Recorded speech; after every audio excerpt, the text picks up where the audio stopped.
Please یہ نہ سوچیں لوگ آپ کے بارے میں کیا کہیں گے, یہ بالکل نہ دیکھیں گے یار لوگ مجھے خوبصورت مانتے ہیں یا نہیں مانتے.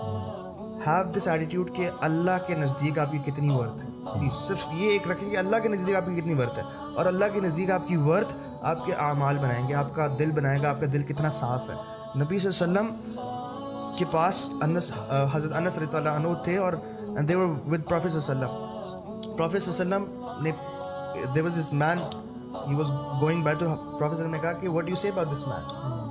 تو صحابہ کرام نے کہا کہ when he talks people listen to him. when کوئی اگر یہ کسی کی انٹرسیشن کرے نا تو اس کی انٹرسیشن قبول کی جاتی ہے, اس کی کی سفارش مانی جاتی ہے. اور اگر اس کو کوئی رشتہ درکار ہو نا تو nobody will reject him. ایک اور شخص بھی تھا وہاں پر, پروفیسر نے پوچھا what do you say about this man. تو لوگوں نے کیا کہا, صحابہ کرام نے کہا کہ اگر if he this guy, اگر یہ ہمارے جو صحابی ہیں, اگر یہ کسی کو اگر یہ بولیں تو لوگ ان کو سنتے نہیں ہیں. اگر یہ کسی کی انٹرسیشن کریں, کسی کی سفارش کریں, nobody cares کہ کون ہے یہ, اور nobody will give him his daughter.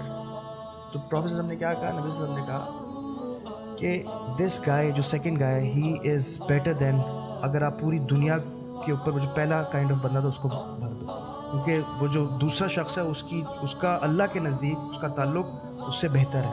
So have this attitude and have this thing in your life کہ آپ نے اپنا ریلیشن شپ اللہ کے ساتھ بلڈ کرنا ہے, اینڈ اسلام کو انٹرنلائز کریں, اچھے لوگوں میں اٹھے بیٹھیں, اپنی صحبت اچھی کریں.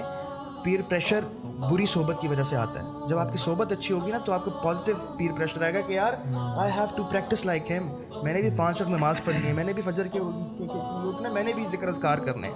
اینڈ واللہ come back to the basics, only the دین آف اللہ سبحانہ تعالیٰ. یہ اللہ سبحانہ تعالیٰ کا دین ہے جو آپ کو ہر طرح کی problem, low self esteem, low self confidence, اس سے نکالے گا.